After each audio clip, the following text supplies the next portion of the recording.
Because you know I'm about to get chopsy today. Oh, man. I feel like this is about the Indian community. We should make it very. No, this is about, exchanging cultures. We rolling, right? Yeah. This is how I sound. Actually, yeah. Let me put the headphones.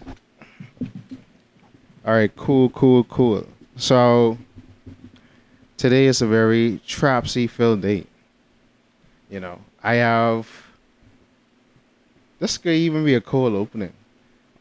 Make sure we keeping all of that.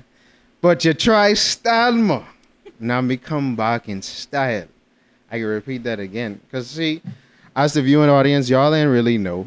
Y'all ain't know the thing. But I know the thing. Started from day one. 1 hour day ones. And now we on day 61. Wow. Episode 61. With a very special guest. She had a lot of mouth behind the scenes over the years.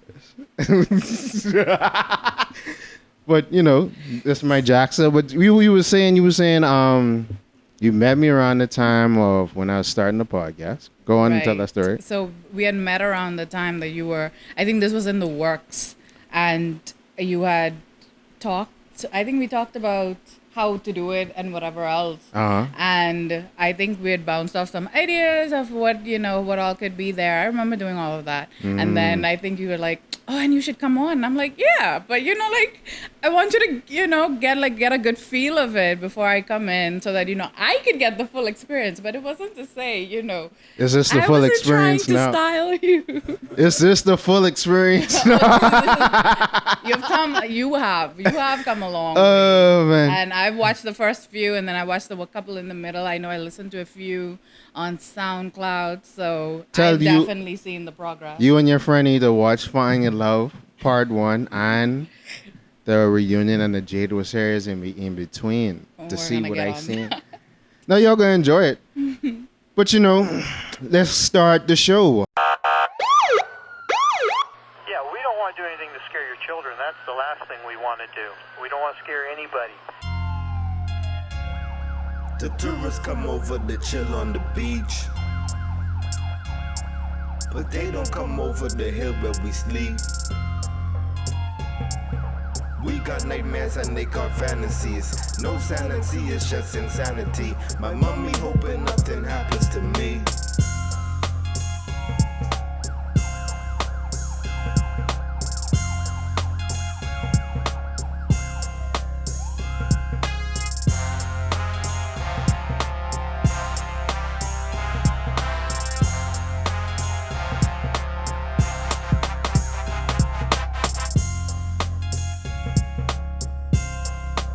You know what it is the Negus of Nassau, St. Antoine Alexander, formerly known as your favorite zaddy, Lord Jalen Willett, at your service, TV and the GOAT. Friend in the corner can catch. Friend, I want you to know you on Erryting Kool. Hold on. You on Erryting Kool because we make the lights come on. See what I'm saying? That is cool. That is cool. And, we have the usual suspects in the back. The party in the backyard. We have more members of party in the backyard today. We should let the lovely lady introduce herself. Lovely lady. Friend, introduce yourself. You say, thou shall not try. What your shirt say? Thou shall not try me. Mood 24/7. Mood. Oh, my God. How ridiculous. I am simply accompanying Madam... Will you name again? Christine. Madam Christine. On her debut. At the show. I am just an innocent party in the back. Don't worry, I'm not here. Wow. That's cool. And we have, of course, Mr. P. Giovanni, a.k.a. PG13, a.k.a. PG13, a.k.a. your favorite non-bay, a.k.a. hidden in plain sight, a.k.a. too many AKAs. Too many AKAs. Actually, check out Lincoln B down below. What's your new show now? Non-bases. Check out non-bases. Check out non-bases. Link in the description. Don't forget to send me a link. Yeah, I can send you the link. Actually, I debuted. Was it non-bases or was Pro Guidance? Right, it was Pro Guidance. Where I first did my first quote-unquote podcast. We can put that link in there too then. We can put Justin's first podcast down below. But yeah, and let's not us forget, because this is about to be very, very interesting. Introduce yourself, my friend. My name is Christine. Your name? Sarah. Christine, And Sarah. Last name? George. What's your social security? So because I have the Indian look, I must now answer immigration questions. No. Wow. This is how we're on No, I wasn't even going to go there, but the show. Wow, I feel so okay. flattered. Oh man. See, you saying I ain't not trying to be trapsy, but look where you done start. All right. Who put it there? No. All right. So you know the show. You know what segment comes after the introductions. All right. What's your favorite Bahamian word, phrase, or saying of the day? Saying of the day Yeah. Word, phrase, or saying of the day. Give us one. that I like to use the most. Yeah. I think the one that I use the most is like sick dread. No, we done had that. We done break that down, mash that down. Give So me- which ones would I know? Like which ones you guys didn't use? I'm used to be.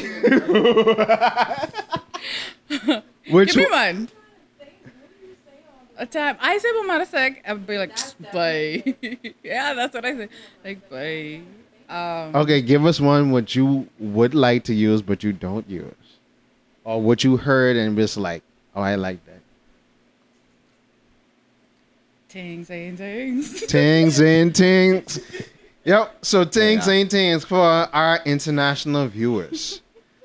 Tell them what tings and tings mean. That's one.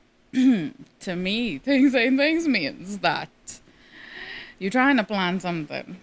And God, this is my life for so many occasions, and you just, things, just saying things. Like, it's not there. I think adulting is when that phrase really hits you and you want to do so many things, but there are responsibilities of being an adult. Right. Wow. And then things just don't be things. So What? I've experienced that a lot in the last couple of months with trying to save and, do bigger things in life. And Mama, what you doing bigger things in life, though? You living the Bahamian dream. You about to leave the Bahamas. you see why? That's the irony of that dread. The Bahamian dream is to leave the Bahamas. Motherfucker. But let's get into it, man. Let's get into it. So, my friend, the reason why I wanted to initially invite you on the show many moons ago was I wanted to talk about, introduce the world, like how the Bahamas, and particularly Nassau, is a mini melting pot where you could find various cultures. And, like, you wouldn't believe the people from, like, different countries that live in this small island. Like, I've met people from Uruguay, South Africa, and their residents here are from almost like different parts of Africa, South America, East Asia, the Philippines, Europe. Like, we have them all living and dwelling in different communities in the Bahamas, but for the average Bahamian, you really don't know these things. And, but after today, everything will be cool. So when I met Christine, how did we even meet? Actually, let's just rewind that. We met through mutual friends. Yeah, on Facebook. On Facebook. Because actually you were part of the cult, the Bahamian cult. That's how Christine, actually, let's get into your beginning and then we're going to get into the cult. Oh. She like, stop mentioning cult. No, we're going to get into the article cult. just came out. No, The but cult. we've been thinking that been a cult for the longest. Well, we could go into the cult that you and your friend are part of. Because friend and you from the cult too, right? Yeah, she's from the I'm cult. not a part of any cult. Oh, wow. That's true. We're not cults. We're not in any cult. So go ahead, man. Okay, so starting from the beginning, Huh? I guess we'll start from when I reached her. Yeah, when you reach. I think Not even when I arrive. When I reach. See, you gotta put it.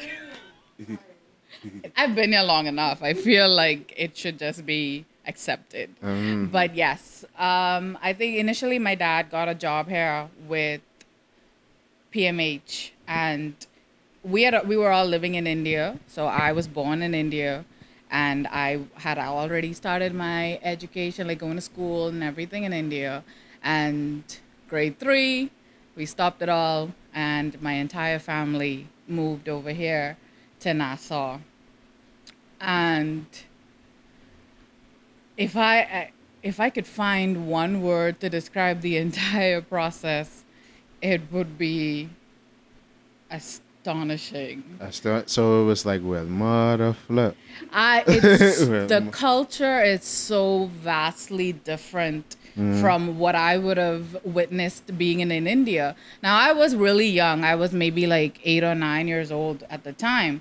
And it's not like I got out that much, but I knew people. I knew the way we dressed. I knew how our cultures were. And coming over here, I arrive at the airport and I see like grown people in like little shorts and like tops, and I'm like, you don't dress like that. You're not supposed to. I'm like, Mom, there's no, like, that was my impression of it all. Because Man, you think people ain't gonna wear shorts and short sleeve shirts in this heat? Listen, all I know is, and I don't speak for every state because I know that other states are a little bit more forward than my state is. I'm from a state called Kerala, which is at the very south of India, and I believe it's way more traditional, and we keep the intensity of the culture a lot more in my state than it is in states going a little bit more north. They're more liberal. They're more adapting of the Western culture than my state is. So, and I hadn't been outside of my state. Honestly, coming outside of the country to come here was the first travel experience that I can remember. I don't even think that I've been in, actually, I would have been to other states, but coming out of India, I've only been to the south part of India. And then coming here, so that was my initial thing. And then I spoke English because I went to an English school, but it's not the English that we speak over here. So nobody understood. You going from one set of broken English to the next. Real. And even more broken Nobody English. understood what I was trying to say. My teacher would be like, "Hi, how are you?" And I'm like, "I'm fine, thank you." And how are you? Because that's what I've been taught to say. So I remember all these different things and the transition. Everybody looked alike to me. I think that was the major things I struggled with. So the people would come up, "Hey, I'm Kaylee. I'm Danielle. I'm Fendi." And I'm like, yeah. y'all look alike to me. Like, I can tell. So I would go to Danielle and be like, "Okay, so Kaylee, right?" And they'd be like, no, I look like her. You telling me I look like her? I'm like, I'm sorry, I didn't mean to offend anybody. But that's what She don't mean to offend anybody. Just like over there. It honestly, it's like, when you see like, and I don't know if this is appropriate to say, but let me just say, if you go to like certain countries, Right. Pivot, come on, don't. keep that trapsiness to low. Yeah. Because I can't see if you. We know where you're going. We know where you're going with it, though. We know what's going on. It looked like everybody copy and pasted. Okay. So it was like that to me. But sitting here now, 20-something years later, honestly, nobody looked like. I don't even know how I thought people looked alike. So we're just gonna leave it to like the innocence of the age. Yeah, because I think everybody has that experience when they go into territories where the people don't necessarily look. Their phenotypes aren't similar to theirs. Right. So like that's understandable at first, but that's some inner thoughts, yeah. Because people be like, aha! I figure you. Okay, so actually, you actually told me that all the states of India actually have representatives in the Bahamas. Right. So which I found very astonishing. Yeah, that's interesting. Yes, I think that there's about 29 states in India. And if you go to the Indian community that we have here, you'll find at least one family or one person from each of the different states that we have. But like South people tend, we call South and then the North Indian. So basically that's the main divide. And you have a lot of people here. So within my state itself, we have like 20, 30 families here. And then in all of, like, if you count all of the Indians that are here, I think we may have like almost 200 people or so. So within that, you'll find the different states. Mm-hmm. So, no, I can leave that for later. So, okay, so you came here, went to school. How was the schooling experience? How was the schooling experience? I think that was it. The first school that I went to was Faith Temple. Oh, so this before you joined the cult? I know not what you speak of, but yes. We gonna go there, cause see the cult I'm talking about is very ingratiated in Bahamian culture, and you can't get more Bahamian than being a part of the cult, but we can get there. So in saying that, you technically admit that you're not as Bahamian as. No, I just ain't that kind of Bahamian. Because see, they say the cult says this is their more. There's two types of people in the world: the ones that are part of the cult, and the ones that ain't. The ones that was part of the, and the ones who wish that they were part of it. So okay, so you can't tell me that in no cult. We said institution. Y'all like the word cult. This is like. It's funny because I catching on now. Like I don't know what this is. The article that's going around, I read it. I think I read it yesterday, and of course, a non-sucker sent it to me, right? And I'm reading. Oh, she exposed. She exposed. If you all didn't know, the big. Tuition of education. Okay, so for those who don't know, the cult, the biggest cult in the Bahamas. That is the biggest cult in the Bahamas. Honestly, it is the St. Augustine's Big Red Machines, aka the Suckers. So. Well, before we get there, man, you're supposed to tell us the education before you go on to the biggest cult. Okay, so I think initially the very first, and I don't know how much you want me to speak towards the experience that I would have had, but when I first came here, like I said, I went to Faith Temple, I got admission there. And I would have started out in grade 5. And I remember my first teacher, I think she was like a white Bahamian. And I guess why I'm saying that, she was actually very partial to the other kids in the class than she was to me. So, I felt a little bit of that there. I looked to her to be like the person to kind of guide me through this process because I was so new to it. And my classrooms in India are not set up the way it's set up over here. Like how? Girls are not allowed to sit with boys. Okay. So girls, there are 2 sections to every classroom, and I'll speak more on this later on when I did go back for university. It was the same story. Okay. Girls are on one side, boys are on the next side, and it's long benches. Like, what we had in Kingsway at under the pavilion of how you eat. Yeah. It's like those benches like that we have, and we sit, and there's a table, and I forget you went to Kingsway before you went to the cult. How mutual friends happen. Right. Oh yeah, because you was there for grade 7 with my cousin. Oh yeah, I forget. Yeah, all right. So see, that's how they bring you in. I actually, when we started talking about the cult, was me and my brother was talking about it yesterday. I don't know why you can't just call it SAC. No, it forever will be known as the cult. Not a cult. Forever be known as the cult for real. We're gonna debunk that theory today. Okay, we will.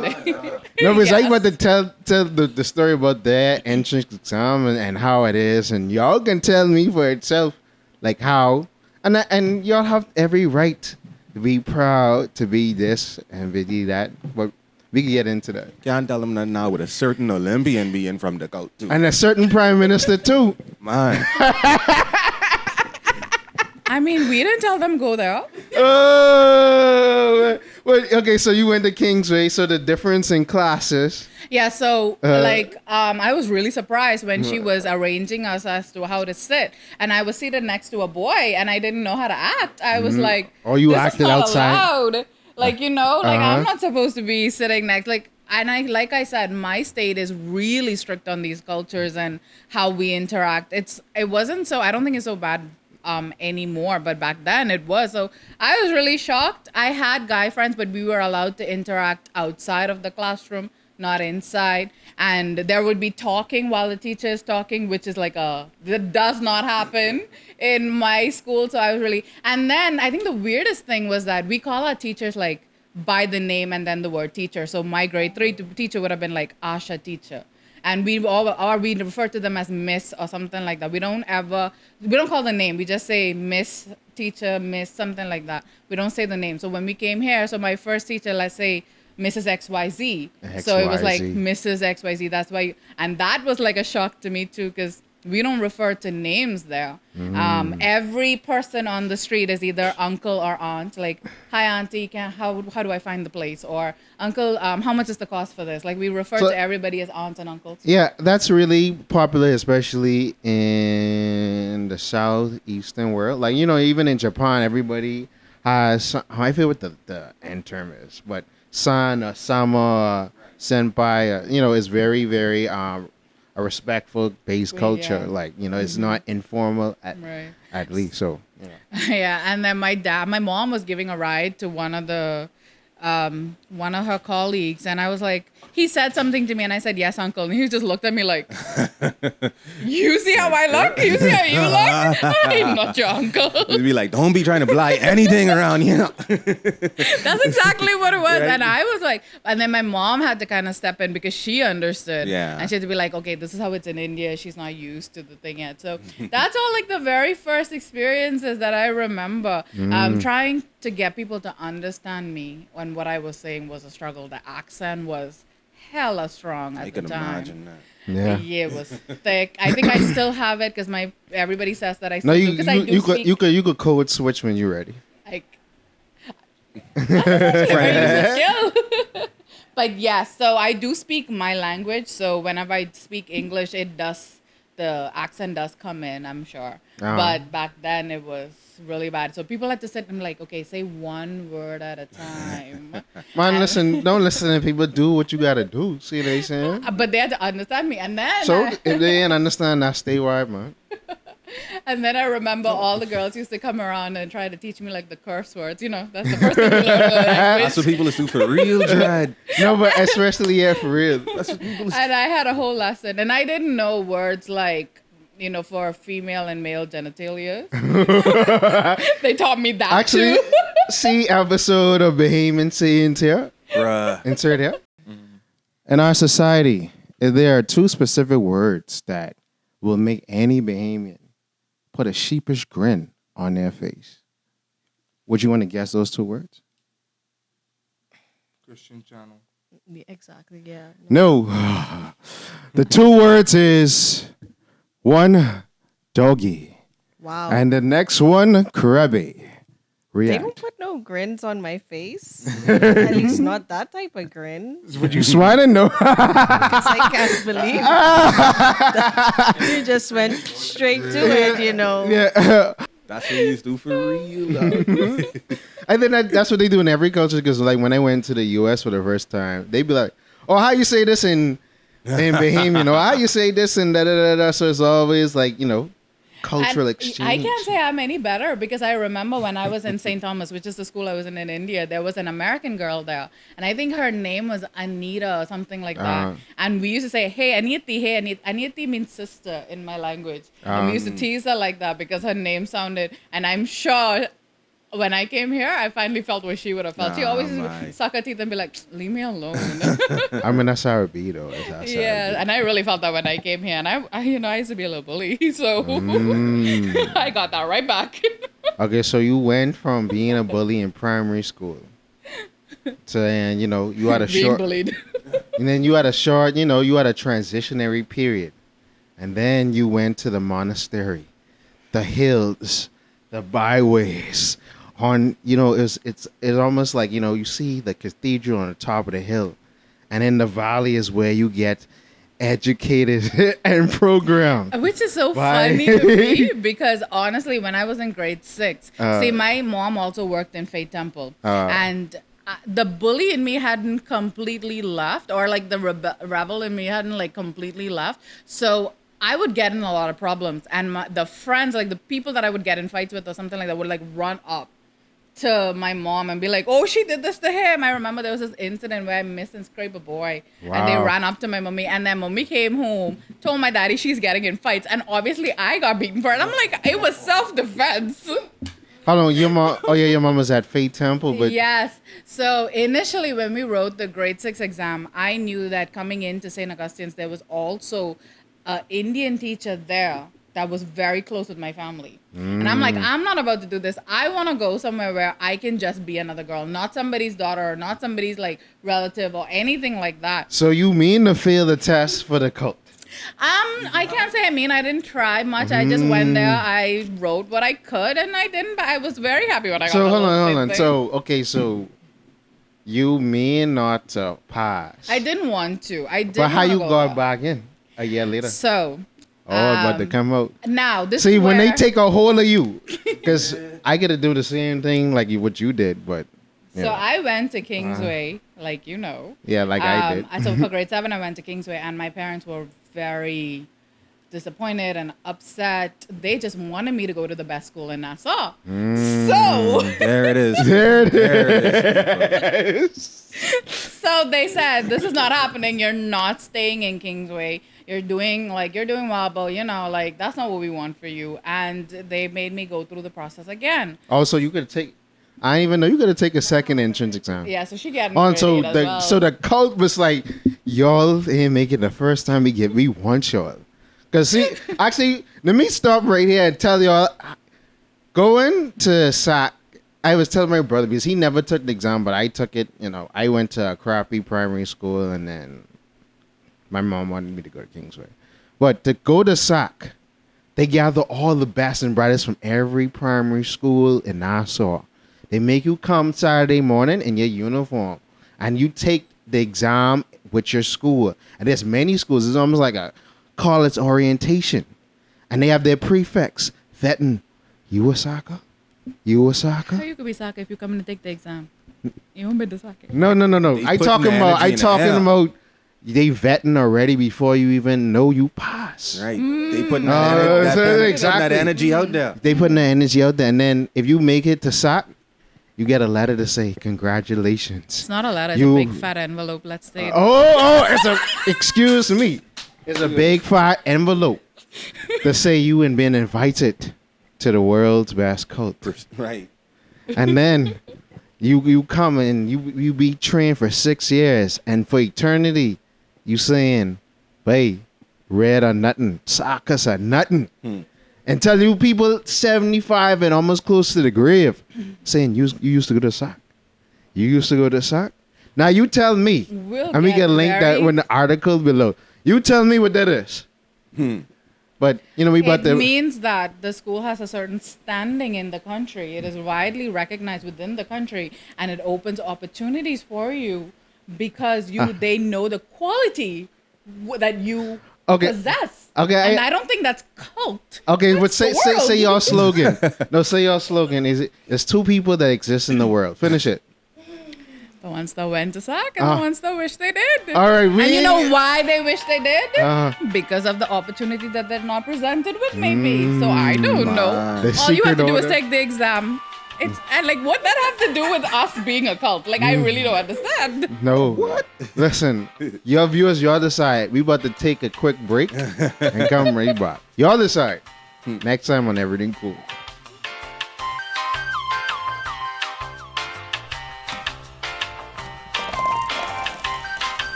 I know. No, but it wasn't. But it wasn't until that whole situation. And we're back. So friend had to leave. She always stayed ducking the smoke. So, have y'all decided whether ain't no difference between institution and a culture? If you really sit down and think about it, does this cult have a just negative connotation to it? I think it definitely does have, the way it is intended is definitely with a negative connotation to it. I don't think that it's as bad as people make it seem. Now, yes, we do have our pride. People ask if it's something that they put in the food or the water, and I can't tell you. I still feel it to this day whenever I'm here and I see Saka's doing good things and it's posted, or we are shining on the track at the BAISS. You know, all You these see that? That's what the article say. Don't let them bring up BAISS. I mean, it's a pride, but don't you feel pride if you see someone from Kingsway doing big things? Don't you feel pride? Not really, because people from Kingsway, a lot of them, especially in my industry, is the top tier. But like I say, for most schools in the Bahamas, I think SAC is the only like secondary high school that really evokes school pride per se. That's not true. You have Queens College now. No, but it's not. Yeah, As cultish as SAC. I don't know. Because ain't that. nobody hiring me. Because I work. Ain't nobody hiring you because you went to QC or because you went to Kingsway or because you went to St. Andrews, St. John's, St. Anne's, or maybe even Laifiki International. But then that could be the same for, the different sororities and all of that. No, you look what you compared it to. Organizations. Okay. Would you pledge in college? Call them cults? I feel like when you are in a cult, there's no way of getting out. There are certain things Ain't no that way you to don't want to do that you have to do. None of that exists. Mm-hmm. But that's there's not no everything. religious practices. It is a religious practice, aren't you? Isn't SAC a Christian, quote unquote, Christian school? Isn't this a quote unquote Christian country? So it does come with a religious practice. So then the entire country practices a religious. No, but you subscribe to a particular sect. Oh, shit. I mean, that's So what what was everything. That's what Kingsway? everybody, Which right? religion would have Kingsway been? No. Okay, but I don't go around saying Kingsers and whatever that. Because there's nothing to say. Exactly. You have something to say. How about that? Boom. Bow. But this is the thing. But you saying SAC doesn't come, the cult doesn't come with a religious belief, and I'm saying it does, technically. You ain't gonna weasel yourself out of this. You know what? It's always hard to convince a non-sacker that they don't have to talk bad about SAC Oh, just to feel something. no, I ain't talking you know about the school. I just want gotta you let to it go. admit to what it is. And there's nothing to admit to. Now imagine if you had gone to SAC. I probably would have been a part of the cult. Right. I'd have been just as prideful. Like me and my brother was discussing. I was like, bro, we always was wondering, what if we went to a different high school? I was like, okay, if we did go to SAC, we probably would have been a little bit different. Probably been a little bit us. Being a little bit more prideful of what heritage comes with the territory. I ain't saying it's bad. I'm just saying I call it like I see it. That's all. I think I am not going to speak to anything. Yes, I wish I was a part of the cult. End of the story. I am very grateful to my school for being able to educate me. She get a job off of the high school she went to, not even college. That's it. That's the spirit. So you tell me what that is. But I'm saying when I first came here, I'm not a Bahamian. I'm still Indian. I hold the Indian passport. When I was studying here, I was a dependent on my dad's work permit. And then when I came back, I would have just been here on like a student visa thing, trying to apply for a job, and they would have had to give me a work permit. And in the IT field, work permits are really expensive for companies to give to non-residents. So because of that, I faced a lot of issues with trying to get being hired. But there were so many interviews that I would have walked into just because they would have seen, like, it's a SAC person that's doing the interview, and they see that on the resume. They're like, we're definitely gonna give her a chance. We're gonna see. And there's a lot of people that didn't know about my residence was like the status, and they would have been like, oh yeah, she could come in, like definitely, because I just think that they recognize, okay, they come from something that's well known, and I think that's the same for. Yeah, For any, a lot of places, a lot of places, Yeah. yeah. And I think that's the just it is. That's No, what it is true for a and lot that's of what they places. equate to Fraternities, being from a cult. And that's sororities. so, it's not true. No, but it's like it's still the same thing. So like if I went to Harvard, other Harvard people would be like, you know the tradition. Right. You go anywhere in the world and you're like, oh, you're from Harvard. You're the first in line to like any Ivy League college. And that's just No, because you the see what they quality say, that the Ivy college League offers. college. We got billionaires from it.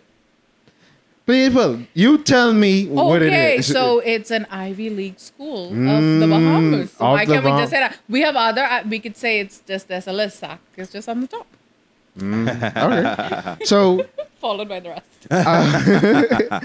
So go okay, so now you are going through adolescence in a different country. Tell me how that was.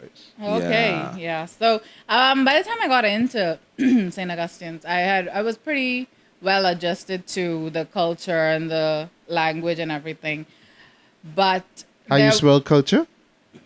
how do I spell culture? Yeah. KUL. Good one. I like that. But so I was pretty much in with it. I was young, so adapting wasn't a problem for me. I was able to speak with more of a Bahamian accent, or the way people can understand me. It had gotten all better. The main battle at that point would have been how vastly different my school life is, or who I am at school versus home? who I am at home. Because my parents are still religiously, strictly Indians. My mom, because she works with teenagers and because she's a teacher, she also gets to see that, hey, this is what other teenagers are doing. Yeah. But my dad, he does not budge from how Indian he is. And he's not a 20th century Indian. He's like those 18th century, 19th century Indian. And that was a huge battle. So So you used to be at Sakurama carrying on by too? now, see, that's where it comes in. I wasn't even allowed to go. I had to like sneak out. I had to pretend like So I you had never to used work to go a to none of stall. their school. I used to pretend I had to work a stall or something as an excuse as to why I had to go. Right. Talking about like when y'all had fun day too.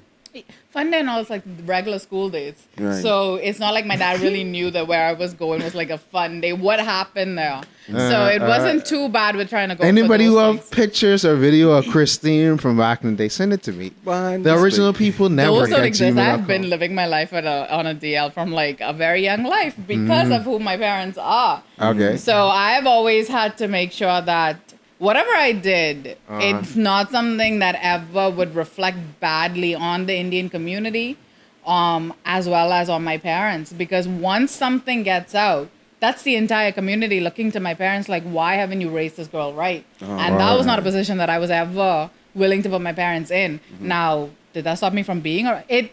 Like, I think I'm the person I am today because I was brought up so strictly. Other than that, who knows what I would have been. But I had to be very mindful of, yes, I may want to act a certain way. I may want to do certain things. And I got into many arguments with my dad and mom as to why I wasn't allowed. I wasn't allowed to go to like parties. Sorry. To like parties if it was like a student thing.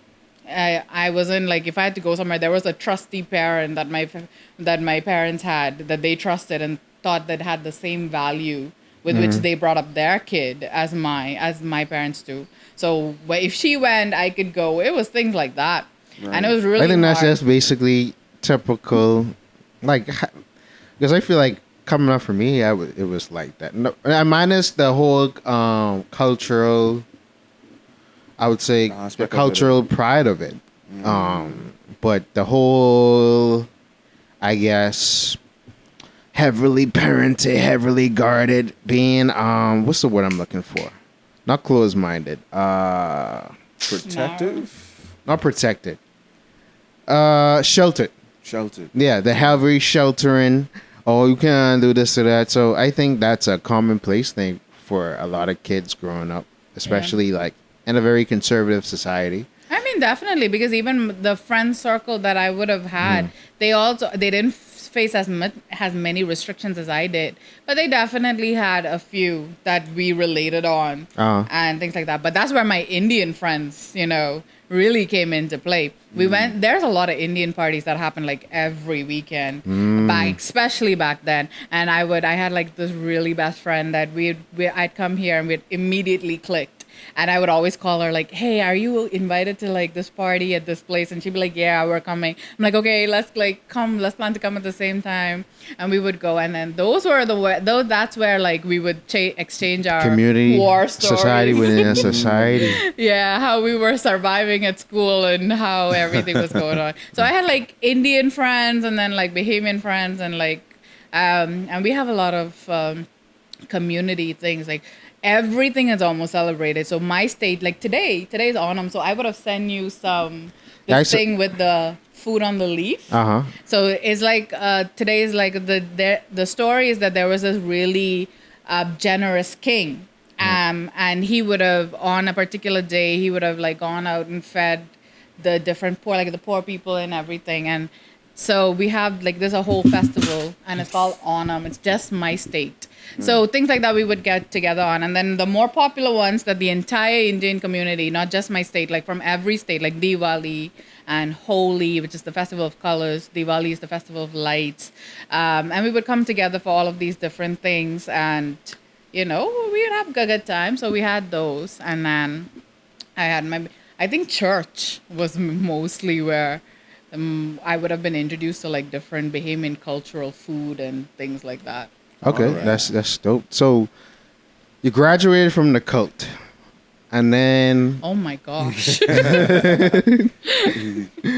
you graduated from there, and then you left to go back to India. Right. So that again is another Indian thing. My dad was convinced that to be an engineer. Well, first of all, my dad had 3 options for us. So either you could become an accountant, or you could become an engineer, or you could become a doctor. Now, my initial plan, I had wanted to be a doctor, but he was like, I don't know. I think with you being a girl, I don't want you to be a doctor because you're supposed to be home taking care of the kids in the future. So if you have like night shifts and things like that, you won't really be there. And that's not something that would be, when we're having this conversation with your future arranged person, we would like it to be where you are available to be home. So let's pause right there. Yeah, let's get into that real quick. So you being exposed to Western culture, and you just saying your dad chose your career for you. Right. How did you feel about that? And then to get into because I've been telling a lot of people, having a lot of relationship conversation where I say in Eastern culture, because there's been this whole talk about a lot of Western women facing, getting into their 30s and 40s and not being able to find a husband. And that's like in a lot of Eastern cultures, the father usually picked the husband or sets you up with a husband. So let's get into that right quick before we move on. With the occupation, I don't think it's a culture thing so much as it is my dad thing. Oh, okay. Honestly. Okay. I think he comes from a very strict family that would have chosen his profession, chosen his wife, chosen the way he should lead his life. That's what he's used to. Okay. But if at the same time, I do have some Indian friends who are able to pursue their dreams and their ambitions and their goals, and their parents are totally supportive of it. I just didn't come from that, and I think that's more so a family thing, a family background thing than it is a culture thing. So you would speak to another Indian and they would have a totally different experience. Oh no, my parents are fully supportive of me going for a music career or me going for like an acting career, and they're okay with that. My dad from day one, because I was very interested in drama, and he was like, no, you're not going into acting. Like that's not a good profession, and you're not going into that, and people do all kind of wild things when you're there, so you're not going into it. It was a very protective, I lived a very overprotective life. Like I didn't know anything about anything, so going into it, I knew there was no fighting my dad because he's paying for this education. So there's no fighting him on anything. Right. And he was the one who said, okay, you are always interested in sitting in front of the computer. Little did he know I am trying to have a social life. But he's like, you're always in front of the computer. You should go be a computer science engineer. And I'm like okay, I guess. But oh man, I know he knew, like, I wasn't the best at maths. My English was like my English and biology were like my strongest subjects in high school. I don't know how I ever ended up in engineering. So going there, and honestly, I think that's where the culture shock came in. Going back to India and not being an Indian. You look the part, but you don't know how to act the part. And they do not excuse that, because if you look like you, like they see white people come in, they don't They give you a pass. Yeah. I mean, I think that's every culture, because I sort of chastise Bahamians that claim that they're Bahamian but don't know nothing of the culture.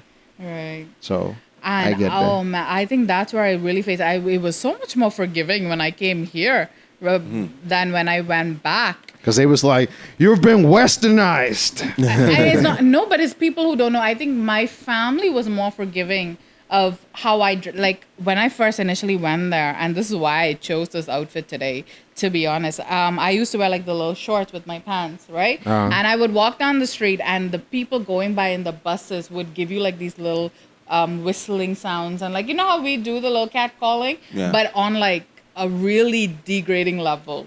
And I would face, and I didn't understand why I was being targeted until, and I used to wear all of this, and I used to go in the bus, like with the little shirt and stuff like that. I used to go in the buses, and I would be like, people would try to like, nudge you, and like kind of like it was a semi-mistreatment. And I didn't understand why I was being targeted. I didn't know until one of my friends, she came in the bus with me, and she pulled me aside, and she sat down, and she's like, so no one didn't, when you went by, no one tell you like, hey, this the 411? No, nobody did. Everybody was just so concerned that I was going to this class. So all my life, I've been now taught in English. I speak the language. I more so understood the language. I didn't speak it as fluently back then. In my house, my dad's from another state, so he doesn't speak my language as fluently as my mom does. So in the house, he spoke English.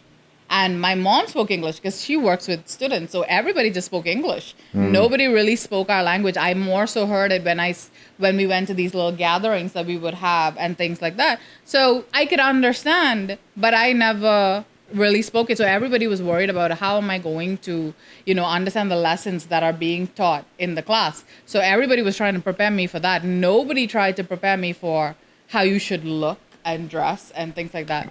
So like I said, my friend sat me down, and she was like, I understand you're from the Bahamas, and I know that. She said you from the Bahamas. Oh. No, that's enough. Well, all through my SAC life, everybody would be like, hey, Indian, or look, Indian going that way. And when I went to university, everybody's like, oh, that's the Bahamas girl. Hey, Bahamas, come over here. I'm like, do I ever get to be my name? Wow. Like, that was the first, oh my gosh. And I'm like, I'm always a country wherever I go. So she's like, I know you're from there, and I know what you're used to is like how you dress is like completely normal, and we understand that because we watch the shows and we have American channels here, so we understand. But you can't expect the locals to be on board with things like that. So if you're gonna be here and you don't want to feel this treatment every day, do as the Romans do. You basically have to dress the part. So she was like, you're gonna have to put on something that reaches like up to your knee. So something like this is what I would have dressed in, something that comes all the way. Now this is a bit short according to the thing, but something that comes like all the way up here, and I had to cover my breast. Yeah, midsection. Yeah, and there's like this shawl thing. I didn't put on one today because it's too hot for that, but I had to put that on and wrap it around before I went anywhere, public places like the bus or like the parks or stores, anything like that. I would have had to dress like that, and once I dressed like that, nobody looked at me ever again. Like, it was so easy to just blend in because now I look the part and I'm acting the part.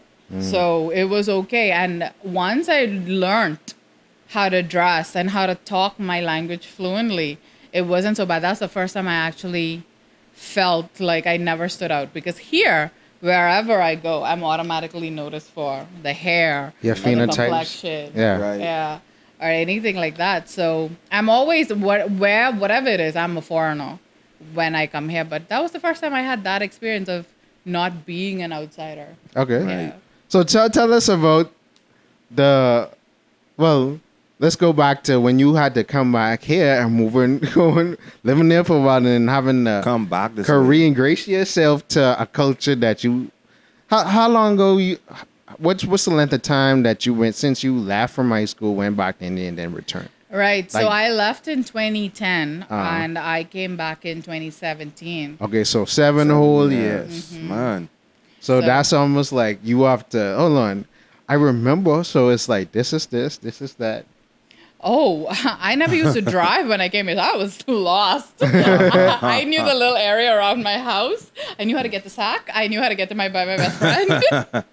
And that was it. Yeah. That was the length of it. To immediate places. My parents, the first thing I learned to do, I used to drive stick when I was in India. Man, they might as well Nice. give you a stick when you was here, so you could beat the road dead. Hard. But you don't need a stick. You don't need stick over here. Man, 'cause you should still get it just cause. Yeah, you definitely don't need stick over there. all the cars that we had were already automatic. So my dad was like, "You can just stay. There are 4. You can pick one. Just not mine or your mom's. Pick one of the other 2." So there's and then- literally two. There's 4 cars, but you have 2 to pick from. Yeah. So you pick one, and I didn't like the 2 that was there. So I kind of convinced my mom to give me her car. And Man, so- you spoiled, man. You I come almost- back home, it's 4 cars. Right. They say pick one. Motherfucker. Oh, I ain't like yeah, that. certain things that my family, like, I was always taken care of. I never had to worry about. I never worked. I never had to worry about the bills. I'm very blessed that way for That's sure. good. Yeah, so that's like a part of the culture thing. Like, I think there was a show in which Aishwarya Rai and I think even Priyanka Chopra, all them were asked, "You still live with your parents?" Like, parents take care of you until you're married, and then it's like the husband's job. Hold on, especially when you're a that's just daughter. apply for US women or men? When you're a girl. Yeah. Okay, yeah. Okay. So, You had that parent? Okay, so when you're a girl, your parents take care of you until marriage. yeah, so it's their responsibility to find you a suitable husband. Yeah, get into that. Yeah. Because I think that's what everybody need to start doing. No matter where you are in the world, we need to get back to them days. Whew, arranged marriages. Well, not necessarily arranged, but people need. I think a lot of people, especially in Western society, need help vetting their mates. So the divorce rate I wouldn't think I be see so- what you're saying. Yeah. Yeah. Yeah. I might be able to blow your mind. Go ahead. Arranged marriages, in my opinion, worked back in the day because girls were taught to be quiet. They were Man, taught- listen, the feminists don't want to hear that, Christine. That's listen, yeah. against womanism. I always wanted to say, like, there's a good contrast episode to last. Yeah, that's what I'm episode, for saying. real, for real. They don't want to hear that. They don't want to hear the woman need to be taught to be silent and to be submissive and be in the house barefoot, pregnant, and all them That's things. what it is. Not on That's this what side of she's this saying. world. That's what she's saying. That's what it is on that exactly side. what it is, though. I can see how my grandmother will never talk back to my grandfather. I've never seen an occasion where he's dead wrong and she would sit silently until he come back and say, "Oh, but this is what happened here," and she's like, "Yeah," and like that's how situations would go. And she would have been the more like with my father's side of the thing, she would have been the one that was more educated and like in the field and everything, working in her field and everything. And he had to depend on her to get everything, but he was still the man, Wow. And she wouldn't have spoken out of turn, regardless of the fact that she was aware that she is more educated. That she has Christine, a they're going to husband. call you a pick-me in Western society. In this society. Yeah. So I think it worked in that because no matter what guy came into your life, you knew to be quiet. You knew to do what you had to do. You had to do the things around the house. It was your responsibility to take care of the kids. The man would bring in the money, pay the bills, and that was the end of the story. Now, as I won't speak to the love aspect of it, how much like now, I think that depends on family to family. In mine, I've always seen it being like a professional arrangement, more so. We coexist because that's what you're supposed to do. That's you. The father has a role, the mother has a role. Everybody do their role. And then you go to sleep, and you do it again the next day, and that's how it's been. And so, that's what I've would have grown up seeing a little bit of, but again, being exposed to the Western culture, I've become opinionated. I've become stubborn. I've become very selfish of what I want, who I want to be. So has the West corrupted you?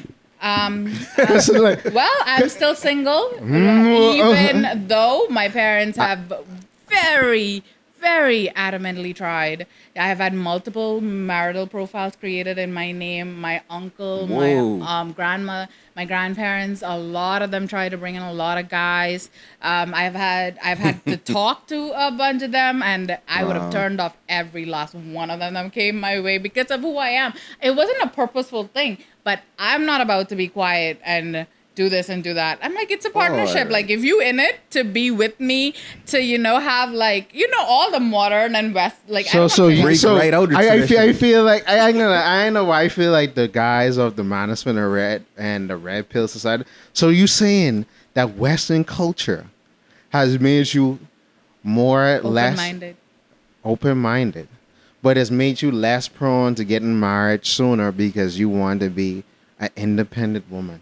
Definitely. Wow. I don't think that if I was brought up in India that I would have been single at this time. I would have been married for sure, with at least my second kid on the way, which is the story for most of the people that I would have graduated university with.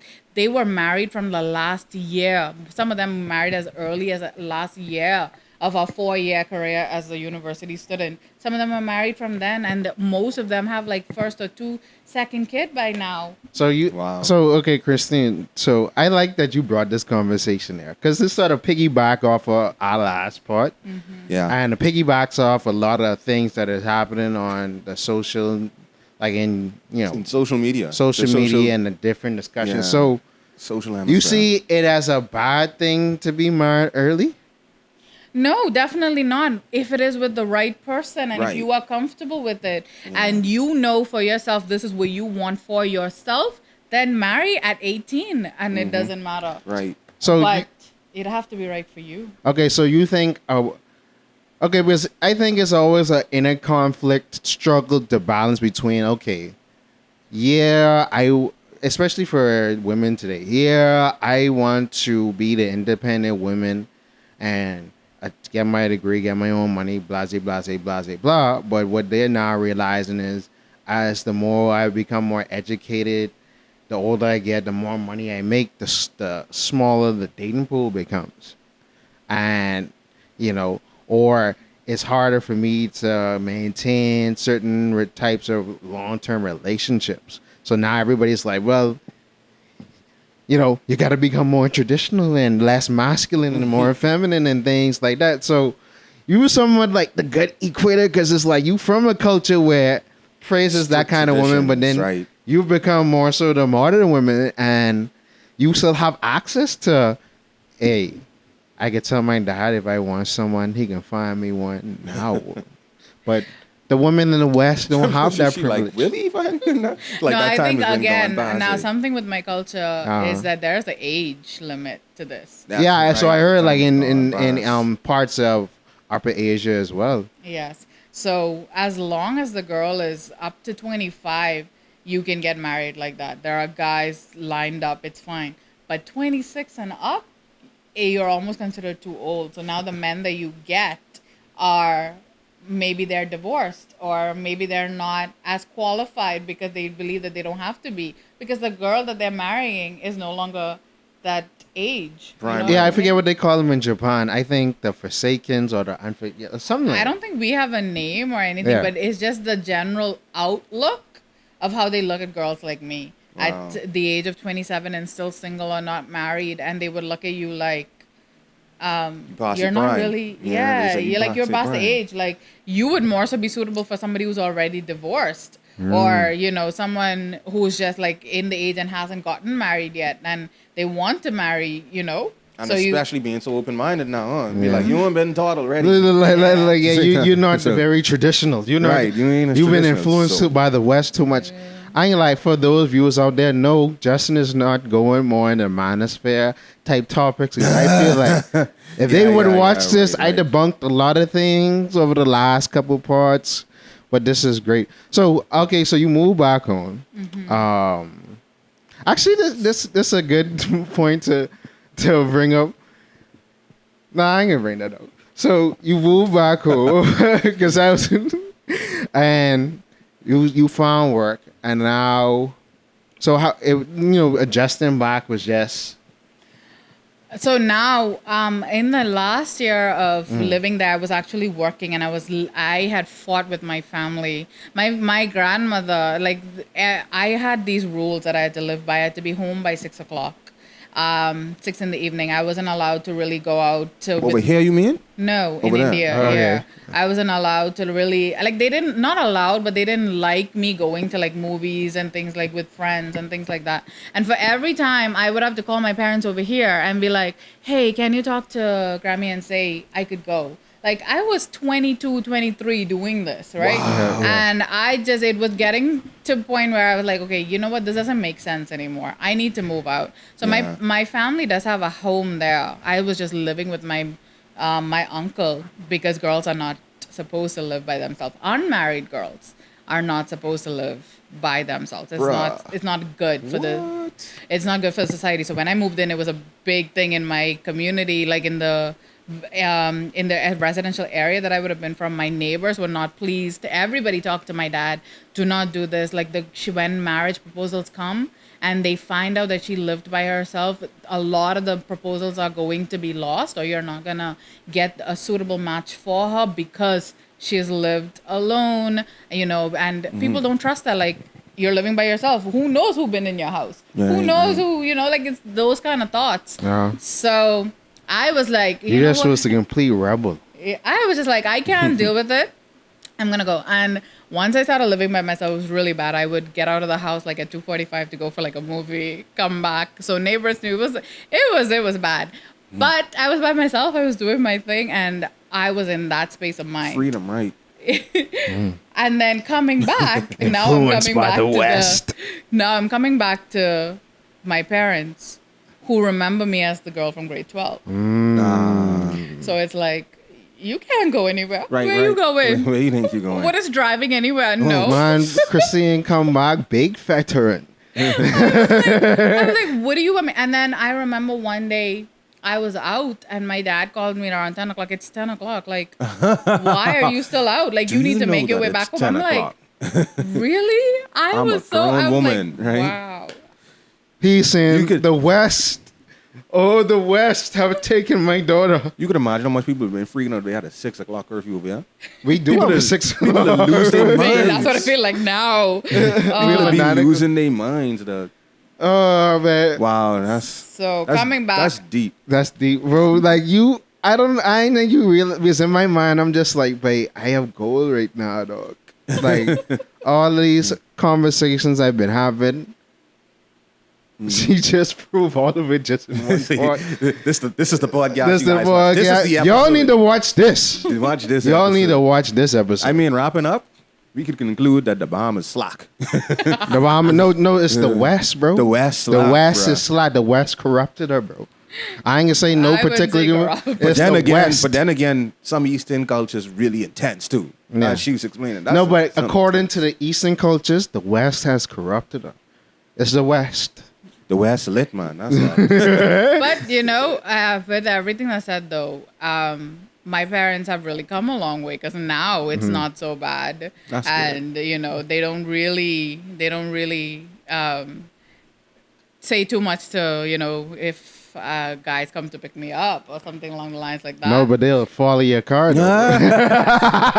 Oh shoot! Wow. Even back then it was kind of bad. It was just starting really. It was that bad back then. It was, Should I tell the story? I Oh, guess. Justin, you get follow? Mother sick. Justin get follow. I remember one in time, right? So where we was going? We was going, I think, to the movies or something. something. So I pick up Christine, driving. All I see is this car just tailing my car. Tin stock, dog. No, I was driving with the door open. All I see is her mom pull up with her brother on the side of me. I Hey, was like, fancy hey. meeting you I had, was Justin and Christine. And then Christine just nervous. What I a was like- coincidence. I have my sunglasses. I was like, yeah, see. Big coincidence. But shout out to mom though. Pull up on them on the beach. Christine in the Man. passenger seat. It's like, yeah, mom, that's me again. This is very recently. Yeah. So it's So- gotten better. So like, you know. All right. Cool. And Man. I'm really appreciative of that, being able to grow up here and not, I think I'm more me like this than I would have been brought up in India. So I'm very thankful to be, and Bahamas is like really a home to me. And she's about to soon leave to go to Yes. up north. And it's only to, because career opportunities and Of dream course. opportunities, but nothing to do with, the Bahamas not being a home or anything. I'm always going to come back here. And she always gonna say, well, mother sick. Even though Always, it's the always. second show. But Right. thanks again, Christine, for coming on. I feel like we both to break the internet with this. Because I think we need more arranged marriages. We need more setting up. Because I trying to save the family. I trying to start my own family. But at the end of the day, everything gonna be everything cool. See what I saying? Christine, final words. Thank you for having me. This is really fun. And it's I'm so proud to see how far you have come. Keep up the good job. And Thank you. I can't wait to see the Thank next you. one. Thank you. Oh, of course, of course. Until next time. Yeah, see.